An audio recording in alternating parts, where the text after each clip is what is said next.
Good morning, guys. We are a little bit later with the overall strategy and head-to-head strategy video and podcast this year. I think it actually works out really well. It's given me time to make it as clear and concise for you guys, and I am splitting up into blocks. So if you are newer to really going through strategy and you've really just gone through and just picked players and just sort of seen how it's gone, you've picked a couple of cash cows, a few middies, a few guns, and just see how they go. But you do want to dive in deeper and really develop a great season and have your best ranking, then this is the video for you. I'm going to make it clear and concise and get you exactly where you want to be. So with it being a long 27 round season, you have so many blocks of time where you can make a run. And I started really poorly last year, then absolutely crushed through the middle. I was in the couple thousands and pushed all the way into 200th with like 5 rounds to go. And then use that last block as a bit of a tough one. I'd push so hard through that middle to, the 3/4 mark there, and then fell away a little bit, missing out on a couple of really important guys. And because my team value wasn't as high, I wasn't able to finish off strong. So you've got 4 blocks. We've got rounds 1 to 6, where you do actually get 2 trades available only, max. 7 to 11 is the next block for me, where it does move to 3 trades, and that period just before the Origin buys schedule. 12 to 19, which is the Origin buy schedule there, with 12, 15, and 18, 7 teams on a buy, and Origin guys can't play in those rounds.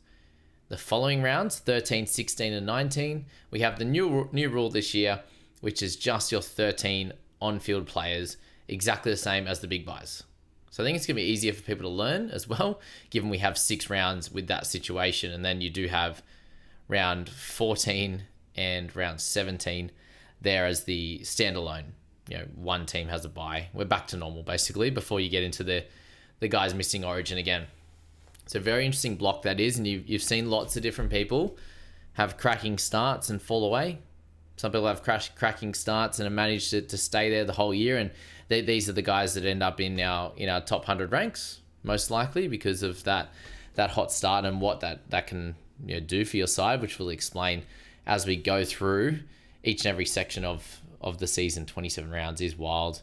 Some people go nuts through the bye period, and some people come home really strong in 20 to 27. They might have saved trades, or they've got on the right guys that do go on a run at the back end of the year. So let's kick it off with pre-round 1. This is where we are right now. So as I've been saying to you guys throughout this preseason, learn about the players and learn about as many of them as you can. I think that's personally what makes a great coach, and you need to learn what makes a great fantasy player. Their durability, their consistency, their upside. Do they score in multiple different ways? Are they in a good team? All these types of things put together a really good fantasy player. You need to have a little bit of a look at who the replacements might be. Are they the most important edge in their team? Are they the most important center? Are they the most important half? All these type of things that you can learn pre-round 1 to help you set up for round 1 and getting that section right, which is very, very important. Starting off really well gets you on the best track possible to have the best season possible. It's as simple as that. I haven't started that well, and I just can't get past that 100 mark. I came 101st 2 years ago, got into 200th last year after a poor start, but just didn't click as much, apart from one stretch of sort of eight rounds where I made ranks every week. Because I started a bit poorly, it stopped me gaining a lot of extra cash and getting to a team value where you can get, you're able to pick and choose which guns you want. It made me kind of pick the guys that were a little bit less expensive. They were a little bit less expensive than the top guys, and they weren't able to score as well as I would have wanted to, which is pretty frustrating, obviously, there. So if you can do that really well at the start, you build that team value and you can get to the end. But there's obviously multiple different ways to do it. If you don't start too well, don't fret too much. There was a person in the top 10 last year that was pretty average for the first 10 rounds, and then they improved every single week and really dominated that last 8 to end up in that top 10. So you can do it in multiple different ways, but let's get you to start as well as possible. So with the round 1 split TLT, this is where learning about as many guys as possible allows you to be flexible. But when we move to Vegas, that's the first part of the split TLT. Some tips for you here. I've got 4 things to look at. Try to lock in your VC and your C from the Vegas games as much as you can. There are lots of different options. You got Cleary, you got Isaiah Yeo, you've got Hines in there, you've got AFB, Barnett, James Fisher-Harris, Jamal Fogarty. Yeah, heaps of guys basically that you could have as in your team as your vice captain or captain. It's not an absolute must, but the reason you do this is because we don't know the team list for the following week. And if you have one of these guys as your vice or your captain, these are the only 2 players in your team that do lock in, and you cannot change them. Whereas everyone else, over the 2-week period of team lists and games, with the Vegas games on the Sunday, and then the following week's games from Thursday, and we get their team list on the Tuesday, the week before, Vegas will only get the 4 teams in Vegas, just like we did last week, if you've been following along. That's the squads that you'll get in that week. So therefore, flexibility becomes extremely important. But I think it's really ideal, as I said, to lock those guys in because they can't be changed. Number 2, guys, look to only pick players you're really confident in for Vegas. We don't have the other 6 games worth of the team list. So as I said, plenty could change. It might not, but we've also seen that, 10, 15, 20% of the time, there's going to be something that changes, and it's going to regard your player that you have in your 21, and you'll then have to make some adjustments. So I think just be really confident with the guys that you are going into Vegas with. And if you aren't super confident, pop another player in there, and then you can basically treat the next week as a new squad, a new round 1 team that you're going to create. You might have your creation of 21 players heading into Vegas, but that could easily change the following week. So if you've got 4 guys that you're really confident in out of the 4 teams in Vegas, lock them into your side. If you've got a couple of fringe guys you're not sure on, avoid them, pop someone else in, and then once the team lists come out for the next week, you can make changes with the rest of your team and set yourself up really good. Number 3, be flexible across round 1. Whether that's a looper. If you haven't looked at how to understand looping yet, go back to the video where I went through the basics and looping strategy. You can just scroll back or you can search it up. NRL Fantasy Looping. And one of my videos over the last few years should pop up. Whether it's a change of tactics for certain teams and certain players that they do select, or it's your own change of tactics. Where you want a gun. Do you want them in wing fullback? Do you decide you want them in mids? Do you want Harry Grant as hooker?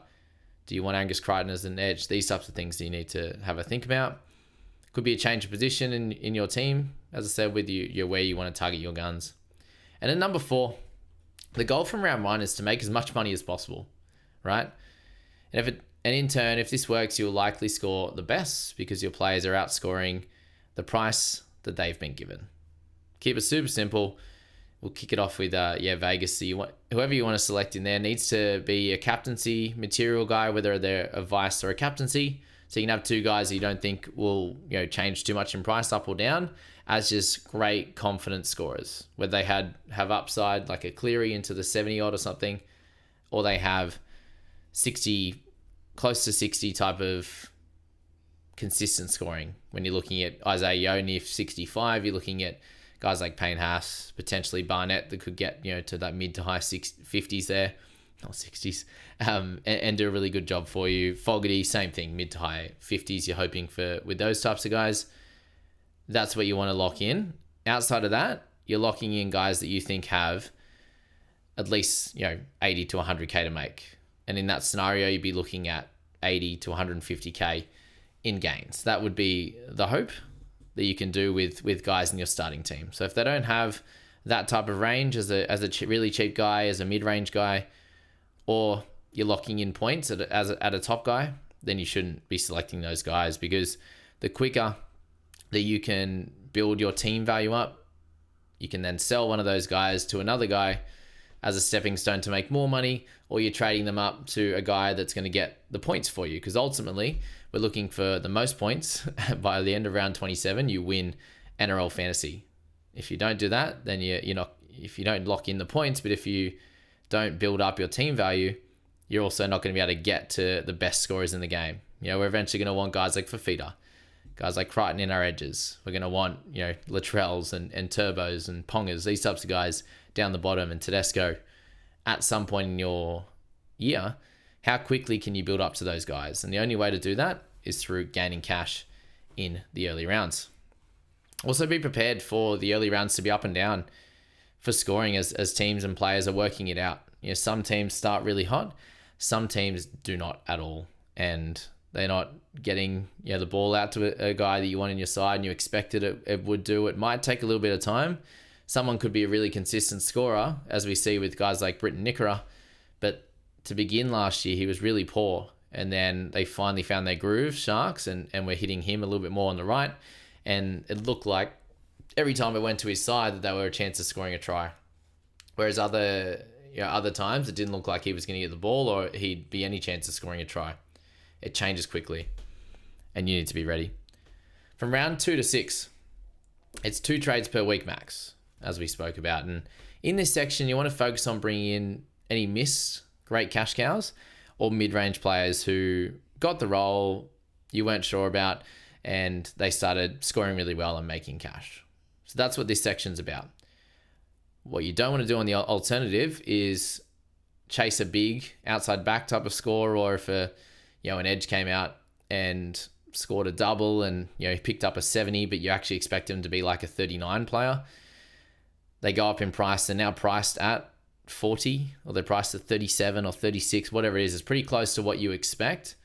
Try not to chase that, because again, we're looking for top tier scoring, or we are looking for someone who can make some money for us and get decent scores in the process. And there are going to be outlier games in certain weeks, and it could be in that first 2 weeks in round 1, round 2, and they are the danger times, because if you do get things wrong in that first bunch of weeks, it can go poorly for you. You don't make cash, you don't get the points that you really want, and you're stuck with guys that put you back, back behind the 8 ball there, when you want to be pushing forward and building from whatever 30,000, 50,000 rank you are in round 1. You want to be building up and up and up over the first 5 rounds.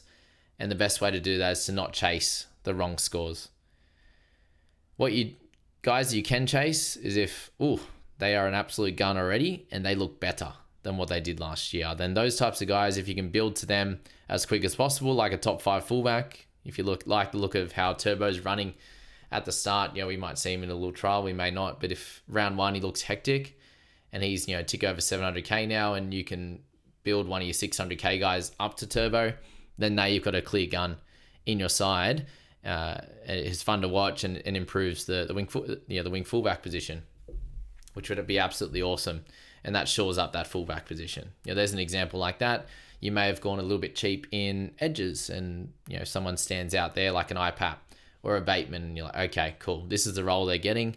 I'm going to move to them and pivot and improve that position, and it makes my team better for the long term, not just chasing that quick cash grab. And when we say quick cash grab, guys, if a player is priced at, when we say priced at, what they have to score to stay about the same price. So if they're 500k, you're looking at a mid to high 30s price point there. If they came out with a 75 round 1, they're therefore going to not have to score too much in the following week to make cash. If they came out and scored a 40, they're going to make really good cash in that week. But if they continue to go back to where they are, in the mid 30s to high 30s, they're going to quickly stop making money in 2 to 4 weeks there, and then you're with a guy that was it worth that little bit of cash that you ended up having.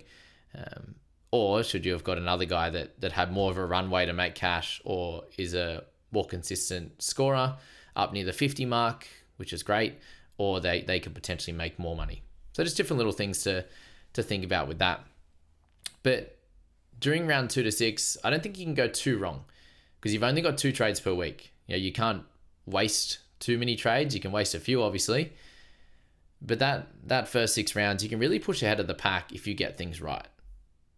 You really set yourself up for a great year, making, if you in that first 5 weeks of trading, which is 10 trades, if you're able to make 7+ winning trades, whether that means you use 7, whether that means you use 8, 9, or 10, not a big problem. If you want to save the odd trade, that's fine, but you can't go too wrong, and you want to get your team set up as quickly as possible. to be winning for you in that first 6 rounds. Guys, if this is really helpful to you, I do help out teams on a one-to-one basis in the private group. All the information is in the description for that, so jump in there. I'll be able to help you out. Obviously, pre-round 1, once team lists are done and dropped and you're frantic making your team, I can help you out with that. We've got plenty of different threads in the private group. I'll help you one-on-one. Plenty of prizes available as well if you happen to do well. And just a great community of people. So if you want to join that would be hectic. And if you haven't subscribed or followed the YouTube and the podcast yet, I would absolutely appreciate that. That's the best way to support me, guys, is through the channel and through the podcast for all this effort that I do put in. If you want to go the extra mile and have an even better and more enjoyable fantasy season than the private group on Facebook, it is. All that information is in the description below. Round 7 to 11. It's the next fun section because from round 7, you do get 3 trades. And the 3 per week does include round 12. But that's not part of this section for me, given this year we do start the bye rounds in round 12. But for me, it's really easy to use trades for the sake of it here. Now that you can use 3, a lot of people just do it because they can. And a lot of times that is a problem because it's very hard to get 3 trades right when you're making them. It's a bit easier to make 2 trades correct, because the last thing you want to do is go 2 out of 3 really good trades, but the 1 every week or whenever you decide to use the 3 trades, or when we get to the 4 trades potential in the next section is causing issues with your side when you bring in a cheaper guy or a more expensive guy that just doesn't perform for the next little bit, or you bought them at too high a price, or you bought a guy that doesn't work out and only plays 1 week and then gets dropped. These are the kind of things that in this section can really hurt you. If you happen to go 1 out of 3, 1's good, 1's pretty average, like okay, they just kind of hover at their price point, and the next guy is pretty poor, it really stunts your growth through this time. So keep that in mind. Try to keep the same trading in process of picking the right guy for your cash generation and building to add more guns and gun players across your 21-man squad when you can. And it's going to help with the scoring consistency for sure, because that's the reason they're the best scorers in the game and have the highest averages, because they do it more regularly than everyone else. The big buy round starts in round 12. So this is where you do start preparing for life without 7 teams plus Origin stars in round 12, round 15 and round 18. So keep that in mind for that section, because once round 12 comes, it is only your starting 13 players. You have all your bench that doesn't count at all unless you are looping. So if you put a non-player in mid and you have a mid on your emergencies, or you have 2 mids on your emergencies, it'll take the first up available guy in that one. Well, what I did read was it said the best 13 players. So I'm not exactly sure how that's working this year, if they've changed that, but I'm assuming it's exactly the same as last year. They haven't come out and said that it's any different. So expect it to be the first guy available on your interchange if you are looping. Otherwise, just your starting 13 to keep it really, really simple, which can be hard to do for sure. So moving on to round 12 to 19, from round 13, we actually gain the 4 trades. So round 12 this year will still be 3. Round 13 onwards will be 4 maximum. And when you've got 44 trades to use over 26 trading rounds, it's a little bit over 1.5 per week. So if you're pumping out 4 trades a week here, you're quickly going to lose your trades. What we do know, guys, is you get 36 up until round 20. And then from round 20 onwards, you do receive the extra 8. So they actually stagger it because they don't trust us to not use them all incredibly early and by round 20. And then you're kind of cooked and you're not playing anymore, basically, and it's basically a safety net for everyone that can't hold their trades. So that's something to note as well. But using 4 trades per week should only happen, in my opinion, 2 to 3 times at most. It's not something that you want to do regularly, because I think it's more often than not you're going to go 2 out of 4 good trades and the other 2 don't work out at all. So personally, you just keep looking to keep your good process with your trading and your thoughts. Fielding a good 13 in round 12, 15 and 18 will always be hard because of 7 teams out, Origin guys, starting team only. So be aware of that. This period is now made easier due to the same rules applying for round 13, 16, 19, which are the rounds following the Origin big buys, and you should see some Origin players back up, and you will also miss 3 teams on a bye. So this does create a new strategy because last year we did need 17 players, and it does make it a little bit easier this year, but who's going to adopt the best strategy first? And we don't know what the best strategy is so far. I'm going to give my take on it clearly in the private group as well. Just, once I've studied it a little bit more, and I have done already, and I'll leave that to them, just with something that's new. Otherwise, you guys know my thoughts on overall strategy in general anyway. Given I spoke about it in a video that you guys should check out, is my 2024 fantasy cheat sheet, and the mistakes I made in that, and how I personally will be improving in 2025. So just go back to early October there. Let's have a quick scroll back, and you'll find that there. NRL Fantasy team season review 2024. Have a look at that. But if not, just scroll back on the channel and you'll see that there. I really suggest watching that. It goes through the issues that I had in my side and how I'll be fixing it this year. And hopefully I actually listen to my own advice, and that's the plan anyway. But initial thoughts says, you hold a couple of your best players in the game who, for the whole season is what you're looking at with those types of guys. Even if, they play Origin, I think it's a little bit easier to. Previous years, you probably would have traded those guys, but I think for now, just holding on to those guys, you want as much upside as you can. So they usually are the best players in the game.